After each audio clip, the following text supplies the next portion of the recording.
تتبعوا خطوات الشيطان إنه لكم عدو مبين سبحان ربك رب العزة عما يصفون وسلام على المرسلين والحمد لله رب العالمين اللهم صل على سيدنا محمد وعلى آل سيدنا محمد وبارك وسلم اللهم صل على سيدنا محمد وعلى آل سيدنا محمد وبارك وسلم اللهم صل على سيدنا محمد وعلى آل سيدنا محمد وبارك وسلم۔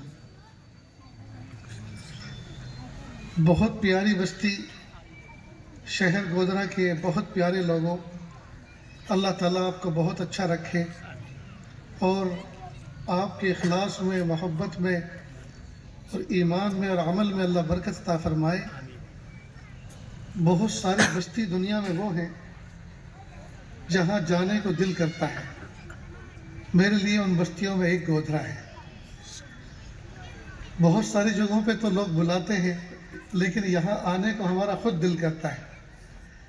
میں نے کئی بزرگوں کے سامنے یہ بات کہی کہ ہندوستان میں دو شہر ایسے ہیں، ایک تو مالیگاؤں اور دوسرا شہر گودرا۔ دونوں جگہوں کے رہنے والے ایسے لگتے ہیں کہ سب ایک ہی ماں باپ کی اولاد ہیں، محبتوں کے ساتھ رہتے ہیں، مل کر رہتے ہیں اور مل جل کے کام کرتے ہیں، ایک دوسرے کی جو ہے ہیلپ اور تعاون میں رہتے ہیں، ایک دوسرے کی خیرخواہی میں رہتے ہیں۔ یہ بہت اچھی بات ہے۔ اللہ تعالیٰ اس ماحول کو نظر بد سے اللہ محفوظ فرمائے اور اس میں مزید ترقی عطا فرمائے۔ میں نے آپ کے سامنے قرآن پاک کی ایک آیت پڑھی۔ اللہ پاک نے فرمایا یا ایھا الذین آمنو، اے ایمان والو، اے ماننے والو، اے اللہ ایک ماننے والو، رسول اللہ صلی اللہ علیہ وسلم کو آخری نبی ماننے والو۔ کیا کہا؟ اے ایمان والو، ادخلوا فی السلم کافہ، اسلام میں پورے داخل ہو جاؤ۔ خطاب کس سے ہے؟ اہل ایمان سے، جو پہلے سے اللہ کے ماننے والے ہیں، فرما بردار ہیں۔ تو سب سے پہلا خطاب کس سے ہے؟ ایمان والوں سے۔ اور دعوت کس کی دی جا رہی ہے؟ اسلام میں آنے کی۔ معلوم ہے ایمان کوئی اور چیز ہے اور اسلام کوئی اور چیز ہے۔ در حقیقت ایمان باطنی کیفیت کا نام ہے، دل کی کیفیت کا نام ایمان ہے۔ اور یہ کیفیت کیا؟ کہ اللہ کو ایک ماننا، اللہ کو ایک ماننا، پورا ایک، نہ آدھا نہ پونا، نہ سوا نہ ڈیڑھ، نہ دو نہ تین، اللہ کو پورا ایک ماننا۔ ٹھیک؟ اللہ پاک نے اپنا انٹروڈکشن کرایا، اپنا تعارف کرایا قرآن پاک کی ایک چھوٹی سی صورت میں، قل هو اللہ احد۔ اے محمد صلی اللہ علیہ وسلم آپ لوگوں سے کہہ دیجئے اللہ ایک ہے، ایک، نہ آدھا نہ پونا، نہ سوا نہ ڈیڑھ، نہ دو نہ تین، اللہ پورے ایک ہیں۔ اور وہ ایک کیسا ہے؟ اللہ الصمد، وہ بے نیاز ہے۔ اس کو اپنے کام کو کرنے کے لیے کسی کے تعاون کی ضرورت نہیں، نہ فرشتوں کی ضرورت، نہ انسانوں کی ضرورت، نہ چاند سورج کی ضرورت، نہ آسمان اور زمین کی ضرورت، نہ پہاڑوں اور دریاؤں کی ضرورت، نہ ہواؤں اور فضاؤں کی ضرورت۔ وہ بے نیاز ہے۔ اللہ الصمد، لم یلد ولم یولد، نہ وہ کسی کا باپ ہے نہ وہ کسی کی اولاد ہے، نہ وہ کسی سے جنا گیا ہے نہ اس سے کوئی جنا گیا ہے۔ لم یلد ولم یولد ولم یکن لہ کفوا احد، اور اس کا کوئی ہمسر نہیں، اس کا کوئی ساجیدار نہیں، کوئی جماعت، کوئی تنظیم، کوئی جمعیت سب مل جل کر کہیں ہم اللہ کے ہمسر ہیں، اللہ 50%، ہم 50%، اس طرح پورا مل کر ہم ایک ہو رہے ہیں، ایسا کچھ نہیں۔ وَلَمْ يَكُنْ لَهُ كُفُوًا أَحَدٌ، جی اس کا کوئی ہمسر نہیں۔ یہ جو فرمایا اللہ الصمد، اللہ بے نیاز ہے۔ کیسے بے نیاز؟ ایسے بے نیاز کہ اس کو کسی کی ضرورت نہیں لیکن سب کو اس کی ضرورت ہے۔ اللہ کو تو کسی کی ضرورت نہیں لیکن سب کو اللہ کی ضرورت ہے، سب کو اللہ کی ضرورت ہے۔ تو اللہ پاک نے اس صورت کے اندر اپنا تعارف کرایا۔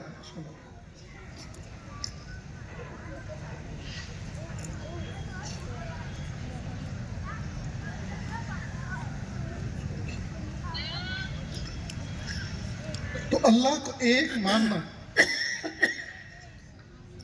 اور رسول اللہ صلی اللہ علیہ وسلم کو آخری نبی ماننا، اور ماننا کس کا کام ہے؟ دل کا۔ تو معلوم ہوا ایمان لانا یہ دل کی کیفیت کا نام ہے۔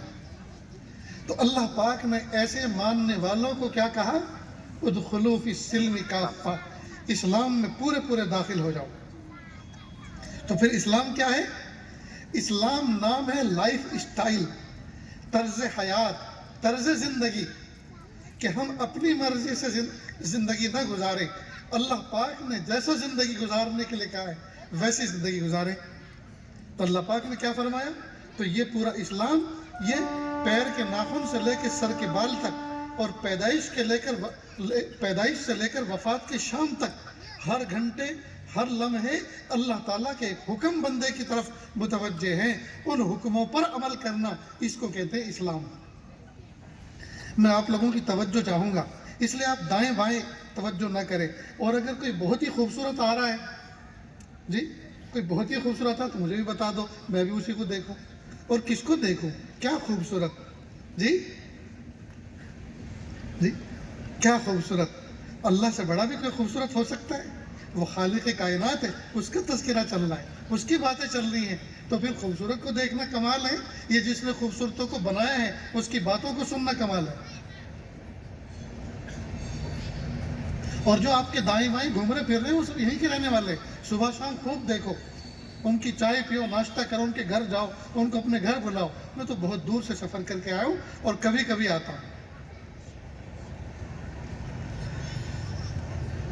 آج نفع اسی لیے نہیں ہو رہا کہ ہم بیٹھے ہوئے ہیں غفلت کے ساتھ، نہ تو نیت ہوتی ہماری ہم کیوں بیٹھے ہیں، نہ چلے ہم ادھر کو جدھر کی ہوا ہے، یہاں مائک آ رہا ہے، کچھ لائٹنگ ہے، کچھ ہو رہا ہے، چلو اپنے بھی بیٹھ جاتے ہیں۔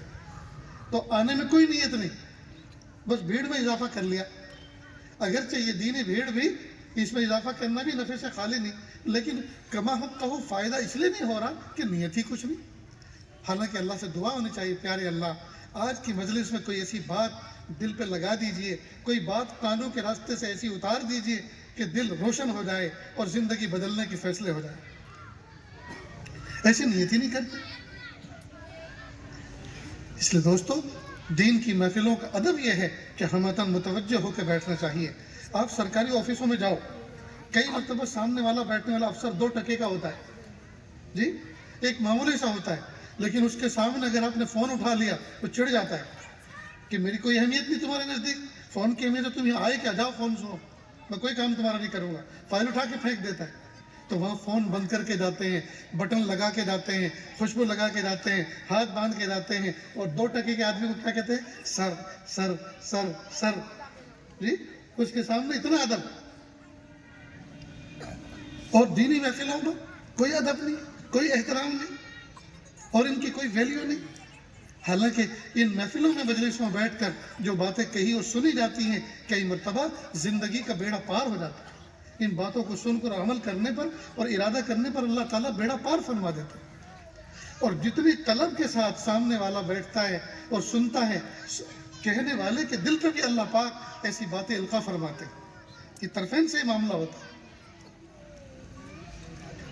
جب تک سامنے والوں کی طلب کی نگاہیں نہیں پڑتی، اللہ تعالیٰ زبان پر معرفت کی باتیں جاری نہیں فرماتے۔ اس لیے غفلت کو دور کر کے ہمتاً متوجہ ہو کر یہ سوچ کر کہ اللہ آج کی اس مجلس میں جو دعا ہو ہمارا بیڑا پار ہو جائے، آج کی جو مجلس میں جو باتیں کہی جائیں اللہ کانوں کے راستے سے دل اور دماغ میں ایسی جانشین کر دیجئے کہ ہماری زندگی کی کایا پلٹ جائے۔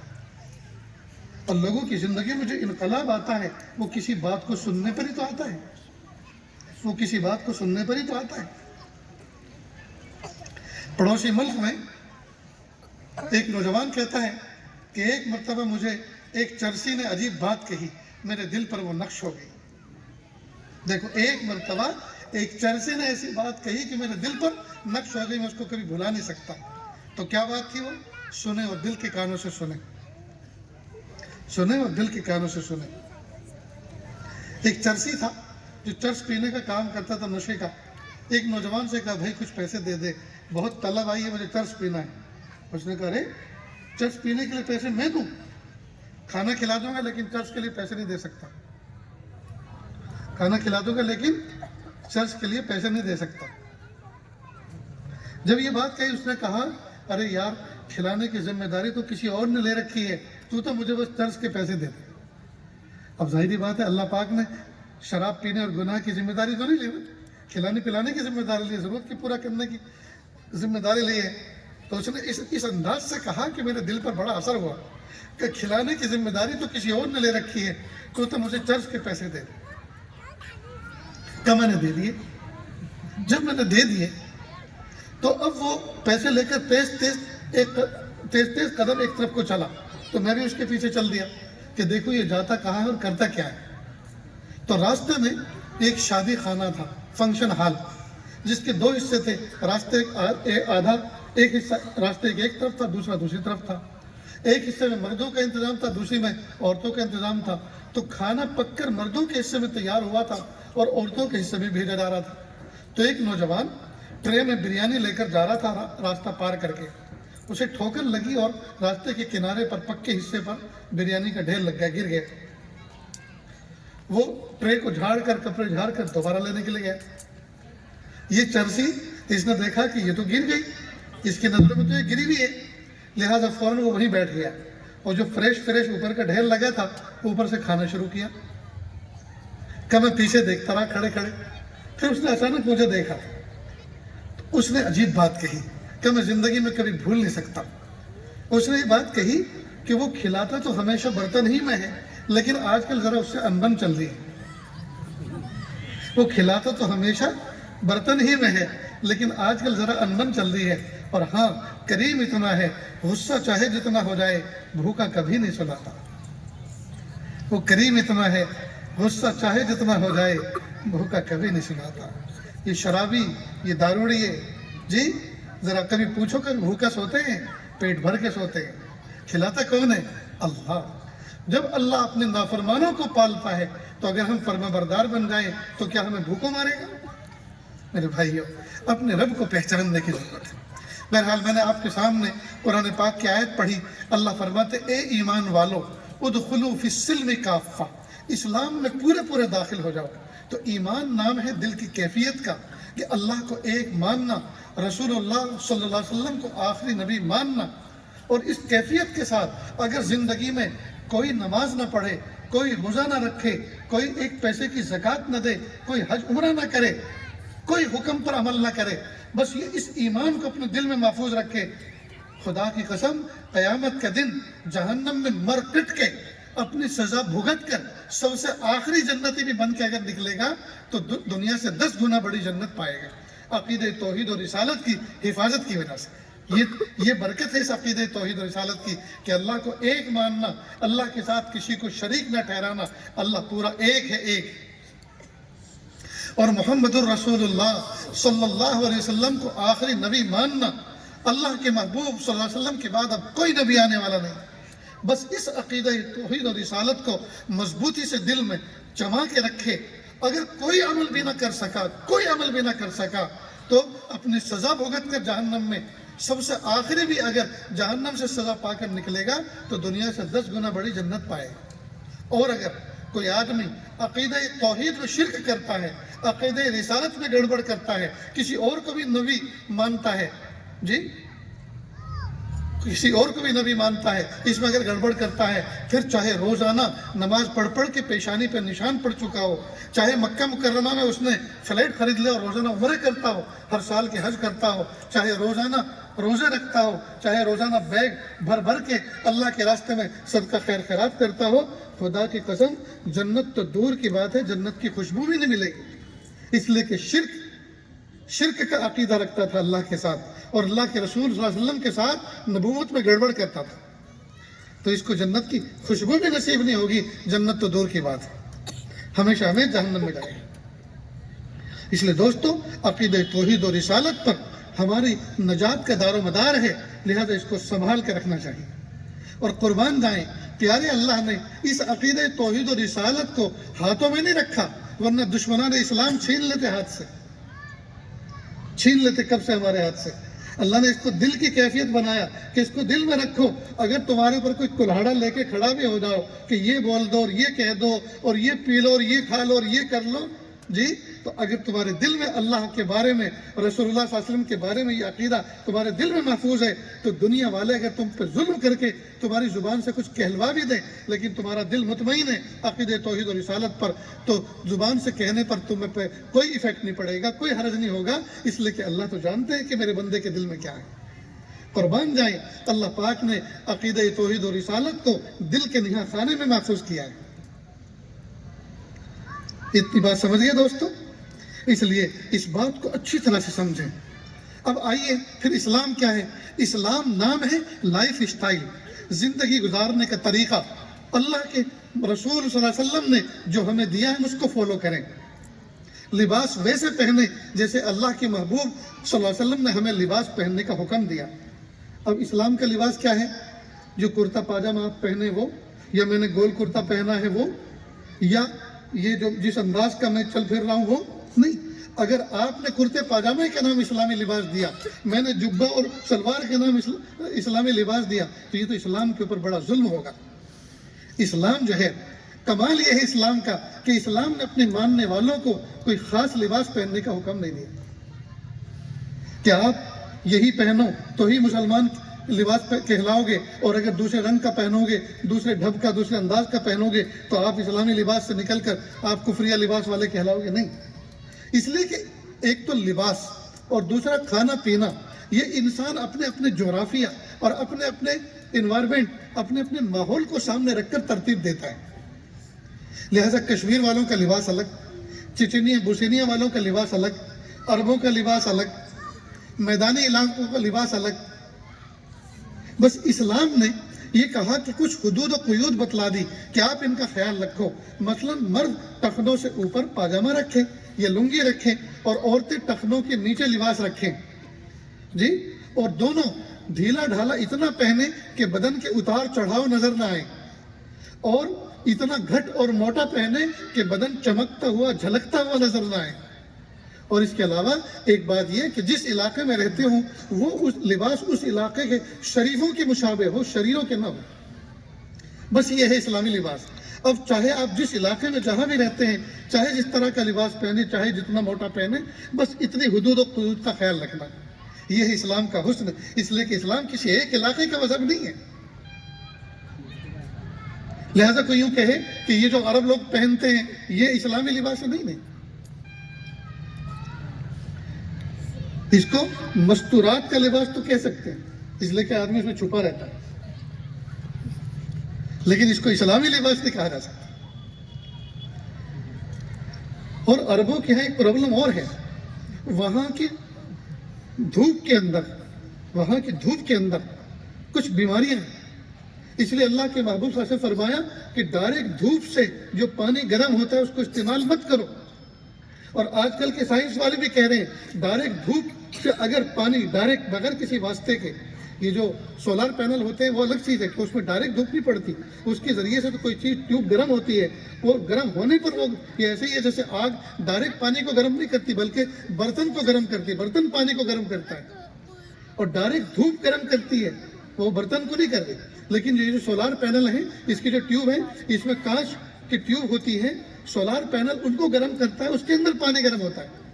تو ڈائریکٹ دھوپ کا اثر، سورج کی شعاؤں کا اثر پانی پہ نہیں پڑتا. تو آج کل کے سائنس والے بھی کہہ رہے ہیں کہ دھوپ اگر ڈائریکٹ پانی کو گرم کریں گے تو اس سے کینسر ہو سکتا ہے.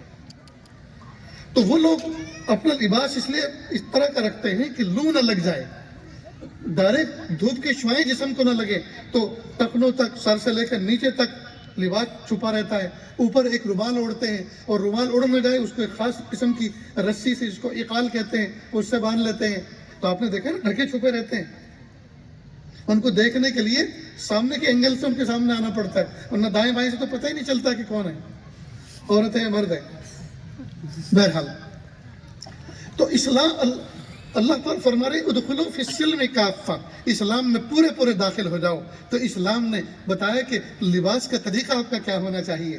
آپ کے نشست و برخاست کیسی ہونی چاہیے، آپ کا چلنا پھرنا کیسا ہونا چاہیے، آپ کا بیہیو اور برتاؤ کیسا ہونا چاہیے، آپ کا لین دین کیسا ہونا چاہیے، خرید و فروخت کیسا ہونا چاہیے، جی شوہر اپنی بیوی کے ساتھ کیسا برتاؤ کرے، بیوی شوہر کے ساتھ کیسے برتاؤ کرے، ماں باپ بچوں کے ساتھ کس طرح کا معاملہ کرے، بچے ماں باپ کے ساتھ کیسا معاملہ کریں، جی اور ساس سسر اپنے داماد کے ساتھ اور اپنی بہو کے ساتھ کیسا معاملہ کرے، اور داماد اور بہو اپنے ساس سسر کے ساتھ کس طرح کا معاملہ کرے، پڑوسیوں کے ساتھ کس طرح سے رہیں، خوشیاں کیسے منائیں، غمی کیسے منائیں۔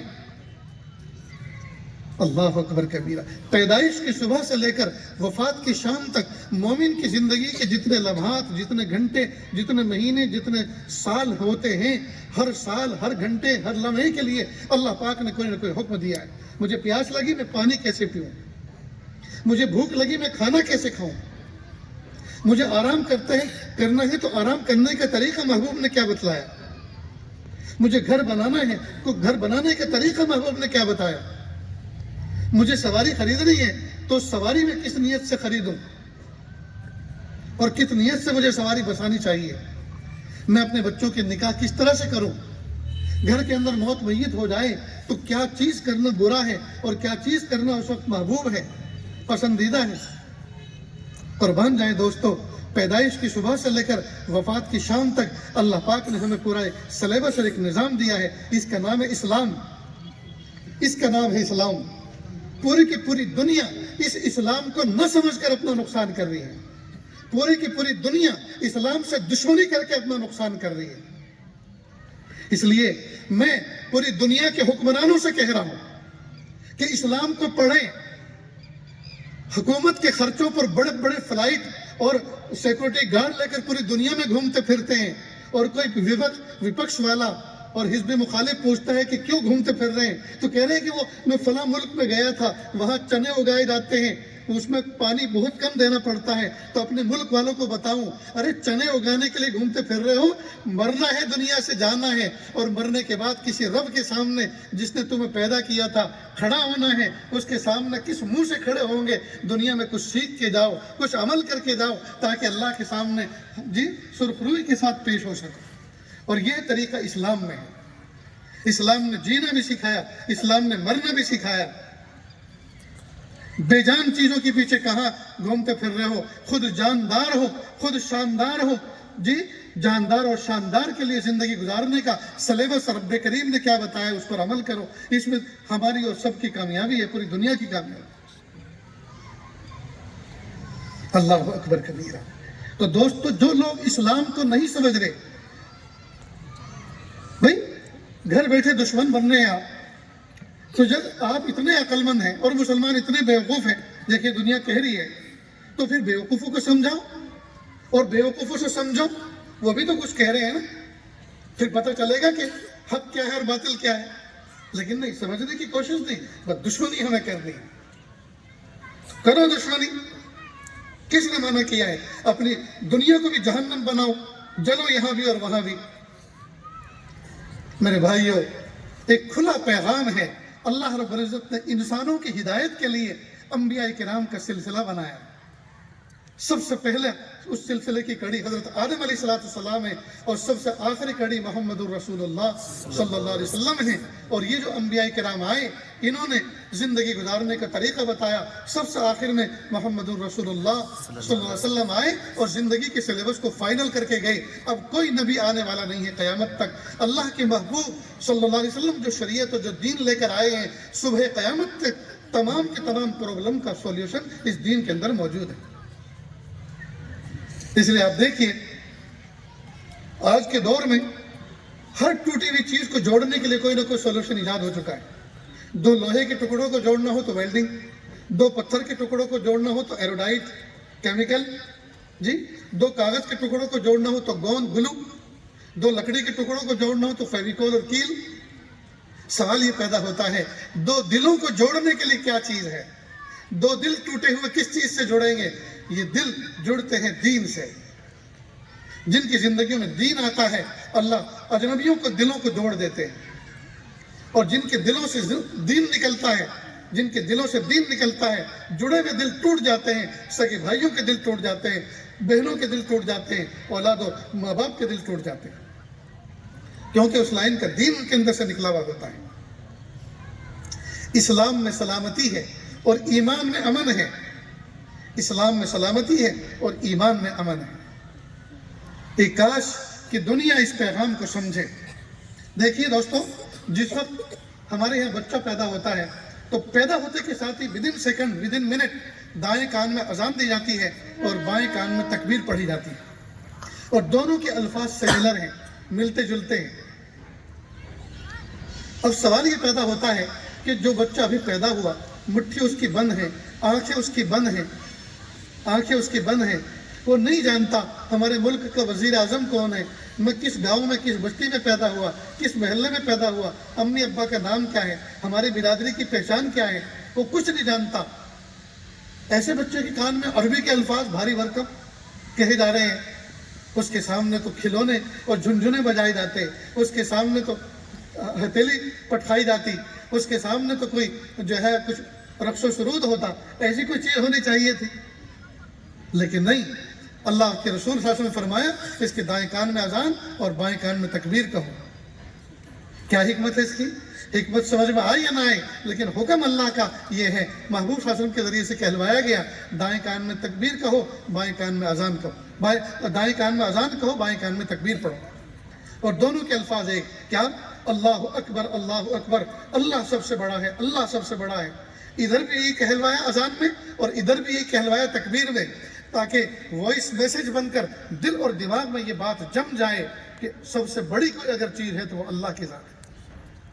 اس لیے کہ یہ بچہ ماں کے تنگ و تاریک کوٹھے سے، ماں کے تنگ و تاریک رحم سے نکل کر باہر آیا ہے، اور یہاں ہر چیز اس کو بڑی نظر آ رہی ہے، ہر چیز اس کے وجود سے بڑی ہے۔ آسمان بڑا، سورج بڑا، چاند بڑا، گھر کے سامنے کے گھر بڑا، گھر کی چھت بڑی، گھر کے آنگن میں گھوڑا بندھا ہوا ہے، اونٹ بندھا ہوا ہے، وہ بڑا، گھر کے آنگن میں سائیکل موٹر سائیکل کھڑی ہے، وہ بڑی۔ غرض یہ کہ ہر چیز اس کو بڑی دکھے گی، تو اللہ نے فرمایا یہ دکھنے والی چیز بڑی نہیں ہے، بڑی کوئی اور چیز ہے، وہ ہے اللہ۔ اللہ اکبر، اللہ اکبر، اللہ سب سے بڑا ہے، اللہ سب سے بڑا ہے۔ جب اس کو مان لیا، جان لیا، تو اب کہہ دو اشہد اللہ الہ الا اللہ، میں گواہی دیتا ہوں اس بات کی جی کہ اللہ میرا معبود ہے، میری عبادت اور میرے سجدے جو میری پیشانیوں میں تڑپ رہے ہیں وہ اسی رب کے سامنے نشاور ہونے والے ہیں۔ اشہد اللہ الہ الا اللہ، میں نے اللہ کو بڑا مان لیا اور وہی میرا معبود ہے۔ جب اللہ کو بڑا مان لیا، اللہ کو معبود مان لیا، تو اللہ جس کو کہے اس کو بھی مانو۔ تو اللہ نے کہا اور کہو اشہد ان محمد رسول اللہ صلی اللہ علیہ وسلم، کہ واحد ہے تو اس بات کی کہ محمد اللہ کے رسول ہیں، اللہ کے پیغمبر ہیں، اللہ کے میسنجر ہیں، انہوں نے پیغام اور میسج پہنچایا اللہ کا بندوں تک۔ جب اللہ کو بڑا مان لیا اور معبود مان لیا، اور اللہ نے جس کو آخری نبی بنا کے بھیجا اس کو بھی مان لیا، اب اللہ اس نبی کے ذریعے سے جو پیغام ہم تک پہنچا ہے اس کو بھی مانیں گے کہ حی علی الصلاۃ، حی علی الصلاۃ، آ جاؤ نماز کی طرف۔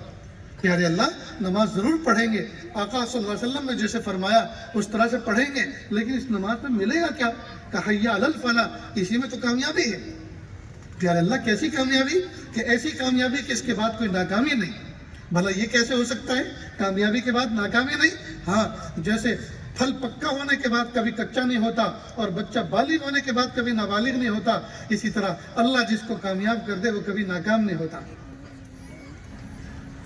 اور پھر اللہ اکبر، اللہ اکبر، لا الہ الا اللہ، اللہ سب سے بڑا ہے، اللہ سب سے بڑا ہے، اللہ کے سوا کوئی معبود نہیں۔ یہ ہے اذان اور یہی ہے تکبیر، صرف اس میں قد قامت الصلاۃ کا اضافہ ہے۔ اب یہ میسج بچے کو جو مولود ہے، زیرو ایج ہے، نیو بیبی ہے، آج اس کے کان میں یہ کہلوایا، ٹھیک؟ اب یہ بچہ جیسے جیسے بڑا ہوگا، روزانہ دن میں 5 مرتبہ کہ اذان میں 25 دفعہ یہ لفظ سنے گا، اللہ اکبر، اللہ اکبر، اللہ اکبر، اللہ اکبر، اللہ اکبر، اللہ اکبر، اللہ اکبر۔ صبح سے شام تک اللہ تعالیٰ یہی ریمائنڈر دلائیں گے۔ اور جب یہ بچہ جوان ہوگا اور جوان ہونے کے بعد پھر یہ کاروبار سے جڑے گا، اس کے میز کے اوپر نوٹوں کی تھپی اور گڈی رکھی ہوں گی،